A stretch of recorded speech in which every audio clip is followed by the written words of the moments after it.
आमे पहुंचीलु ये जो गांधी आश्रम जी अच्छा बर्तमान संपादक अशोक भाई सहित आम आलोचना कलु एवं महात्मा गांधी दृश्य आम लोक मान देखलु जहाँ लगुच ये आश्रम जो स्मृति रखी ये आश्रम जो जो भाव अच्छी से भाव ये सारा विश्व को एक नूतन वार्ता दब ये गांधी आश्रम को समस्ते आसवे महात्मा गांधी स्मृति देखिए एठारे आश्रम पिला मैंने आसिक रही पारे समस्त व्यवस्था अच्छी तेणु समस्त को आम नवेदन करूँ ये आश्रम प्रति स्वतंत्र दृष्टि देवे राज्य सरकार को अनुरोध करूँ ये आश्रम प्रति स्वतंत्र दृष्टि देवे। भद्रक जिलार गांधी बालाश्रम ये बालाश्रम टी 1928 मसीह कपिलेन्द्र सार पूज्य जी कुमार पूज्य थे मुझे बहुत भल पाए साक्षात करी प्राय 30 वर्ष तले आज भी से दिन मन पड़ू आश्रम को आसी जिते मुझे युवक थी आज किंतु से नहांती सत ये आश्रम को जो दायित्व नहीं सुपुत्र अशोक भाई आम गण अच्छा आम चैनल मानने तरफ मैं स्वागत करी अशोक भाई स्वागत स्वागत नमस्कार कहतु जे बापा जो स्मृति थिला बापा जो कार्य कर निश्चित भाव में बापा केवल मोर से बापा केवल नुहति मोर से गुरु प्रकृत में प्रेरणा पाई समाज सेवा कौन और समाज सेवा पाई जहाँ किसी करवा कथा सब प्रेरणा काम कर मोर प्रकृत से आदर्श बापा आदर्श गुरु तेणु अधूरा काम सी छाड़ी जाइए 2009 देहांत है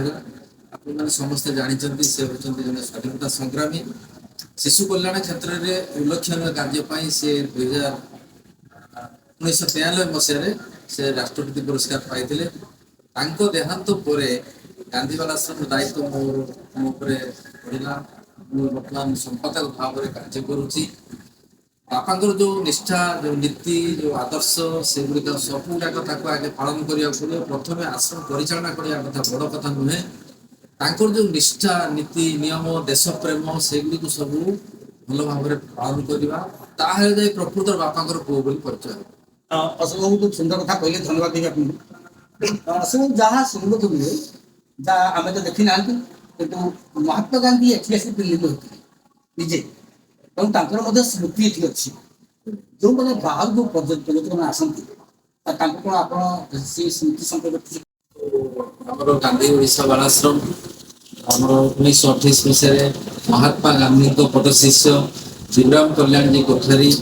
द्वारा प्रतिष्ठा होता परवर्ती अवस्था ईश्वरलाल व्यास आसते दायित्व नहीं ईश्वरलाल व्यास देहांत पर मोर बापा दायित्व पूरापूरी आश्रम दायित्व सबुठार सौभाग्यर कथा यदि विशेष किसी भल कथा अच्छी ताले महात्मा गांधी एठाक आसी 1934 जून 5, 6, 7 3 दिन ये अवस्थान करते अद्यावधि व्यवहृत जिनिस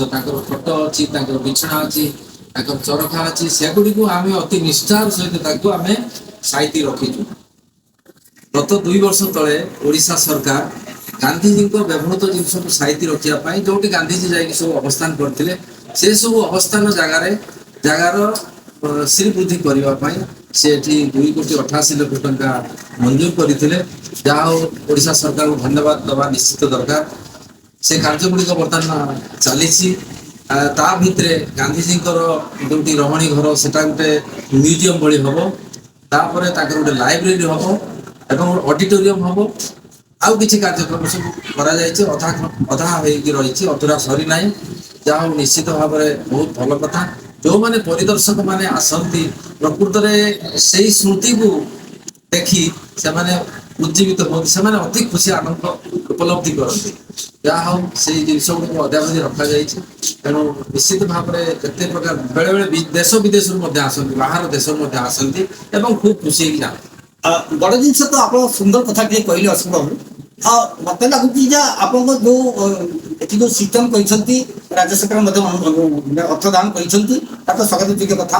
आउ गोटे कथा मुझे पचारि जे आप ये आश्रम बापा जो स्वप्न देखी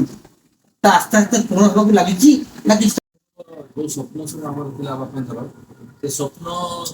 ତ ନିଶ୍ଚିତ ଭାବରେ ସାକାର କରିବା କଥା। ତାଙ୍କର ଗୋଟେ ଥିଲା ସ୍ୱପ୍ନ ଥିଲା ଗୋଟେ ଓଲ୍ଡ ଏଜ୍ ହୋମ୍ କରିବାର, ଯେହେତୁ କେବଳ ଶିଶୁମାନଙ୍କ କଲ୍ୟାଣ କଲେ ହେବ ନାହିଁ, ଆଉ ଗୋଟେ ଦିଗ ରହିଯାଉଛି ଯୋଉଟା କି ବାର୍ଦ୍ଧକ୍ୟ ଅବସ୍ଥାରେ ଲୋକମାନେ ବହୁତ ହଇରାଣ ହେଉଛନ୍ତି, ନିଜ ପିଲାପିଲିଙ୍କ ଦ୍ୱାରା ହଉ କିମ୍ବା ନିଃସନ୍ତାନ